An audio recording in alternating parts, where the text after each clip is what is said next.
اعوذ باللہ من الشیطان الرجیم بسم اللہ الرحمن الرحیم السلام علیکم ورحمۃ اللہ وبرکاتہ۔ آج میرا موضوع شعبان کے متعلق ہے، شعبان کے مہینے کے متعلق ہے، آخر تک لازمی سنیے گا۔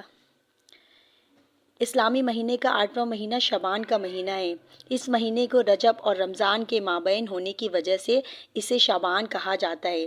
حضرت عائشہ رضی اللہ تعالیٰ عنہا سے روایت ہے کہ حضور اکرم صلی اللہ تعالیٰ علیہ وسلم کو شعبان کا مہینہ بہت پسند تھا اور آپ صلی اللہ تعالیٰ علیہ وسلم شعبان میں کثرت سے روزے رکھتے تھے اور اللہ تعالیٰ کی عبادت میں مشغول رہتے تھے۔ حضرت محمد صلی اللہ تعالیٰ علیہ وسلم نے ارشاد فرمایا، شعبان میرا مہینہ ہے اور شعبان کے مہینے میں اپنے گناہوں کو آنسوؤں سے دھونے کا اہتمام کرنا چاہیے، جس سے دل پاک ہو جاتا ہے۔ شعبان کے روزے نفلی عبادت ہے۔ امام شافعی اور امام مالک کا یہ قول ہے کہ جو رمضان سے پہلے ہی پچھلے رمضان کی قضا ادا کرنے کے قادر عبادت ہے۔ امام شافعی اور امام مالک کا یہ قول ہے کہ رمضان سے پہلے ہی پچھلے رمضان کی قضا ادا کرنے کے قادر ہوں اور روزے نہ رکھے تو قضا اور توبہ کے ساتھ ساتھ ہر روزے کے بدلے میں ایک مسکین کا کھانا بھی بطور کفارہ ادا کرنا واجب ہے۔ ان روزوں کا درجہ فرائض کے ساتھ سنن موقدہ جیسا ہے، جو فرائض سے پہلے اور بعد میں پڑھے جاتے ہیں، جو فرائض کے نقص کو پورا کرنے معاون ثابت ہوتے ہیں۔ شعبان کی 15ویں شب کو آسمانی دنیا یعنی نیچے والے آسمان پر نازل ہوتی ہے اور یعنی اللہ تعالیٰ بنو کلب قبیلے کے بکریوں کے بالوں سے بھی زیادہ تعداد میں بخشش فرماتے ہیں۔ حضرت ابو بکر صدیق رضی اللہ تعالیٰ عنہ سے سنن ابن ماجہ سے روایت ہے کہ رسول اللہ صلی اللہ تعالیٰ علیہ وسلم نے ارشاد فرمایا، اللہ تعالیٰ شعبان کی 15ویں شب کو تجلی فرماتا ہے اور تمام مخلوقات کو بخش دیتا ہے سوائے مشرک، کینہ پرور، چغل خور، والدین کا نافرمان، شرابی، سود خور، زانی، جادوگر، قاتل، نجومی۔ فرمان نبوی ہے کہ بخشش سے محروم ان لوگوں پر اللہ تعالیٰ 15ویں شب کو نظر بھی نہیں فرماتا جب تک وہ سچی توبہ نہ کر لیں۔ اس رات کو آئندہ سال بھر کے فیصلے فرشتوں کے سپرد کر دیے جاتے ہیں۔ ارشاد باری تعالیٰ ہے، اس رات پر حکمت والے کام کا فیصلہ کر دیا جاتا ہے۔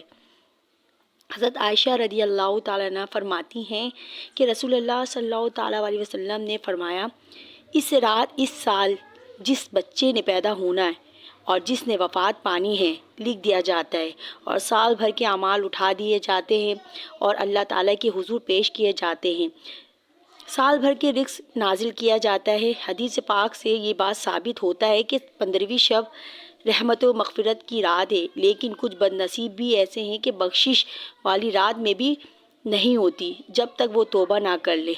اللہ تعالیٰ اس رات کو فرشتوں کو سال بھر کے اہم امور پروگرام دیتے ہیں۔ حضرت علی رضی اللہ تعالیٰ عنہ سے روایت ہے کہ نبی کریم صلی اللہ تعالیٰ علیہ وسلم نے ارشاد فرمایا، جب شعبان کی 15ویں شب آئے تو رات بھر عبادت کرو اور دین میں روزہ رکھو۔ اللہ تعالیٰ یعنی اس کی رحمت غروب آفتاب کے وقت نیچے والے آسمان پر نازل فرماتے ہیں۔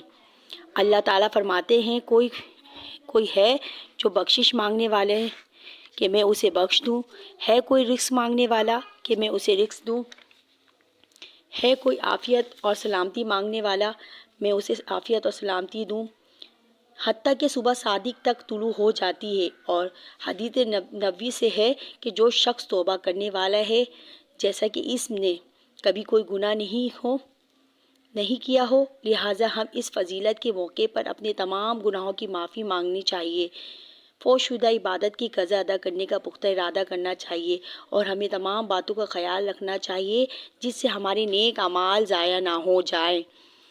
رمضان کے استقبال کے لیے شعبان سے ہی تیاری کرنی چاہیے۔ شعبان میں کثرت سے روزے رکھیں۔ اللہ تعالیٰ ہمیں اور اپنے اوپر گناہوں سے سچی اور پکی توبہ کی توفیق عطا فرمائے، آمین۔ حضرت اسامہ بن زید رضی اللہ تعالیٰ عنہ فرماتے ہیں کہ میں نے عرض کیا، میں نے آپ کو شعبان کے مہینے سے زیادہ نفلی روزے رکھتے ہوئے نہیں دیکھا۔ آپ صلی اللہ تعالیٰ علیہ وسلم نے ارشاد فرمایا کہ یہ ماہ شعبان، رجب اور رمضان کے درمیانی مہینہ ہے، جس سے لوگ غافل ہوتے ہیں، جبکہ اس مہینے میں لوگوں کے اعمال اللہ رب العالمین کے سامنے پیش ہوتے ہیں۔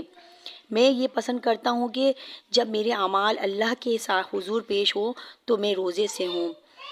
آپ صلی اللہ تعالیٰ علیہ وسلم سے پوچھا گیا کہ رمضان کے بعد سب سے افضل روزہ کون سا ہے؟ تو آپ صلی اللہ تعالیٰ علیہ وسلم نے ارشاد فرمایا، شعبان کا رمضان کی تعظیم کے لیے۔ ترمذی شریف۔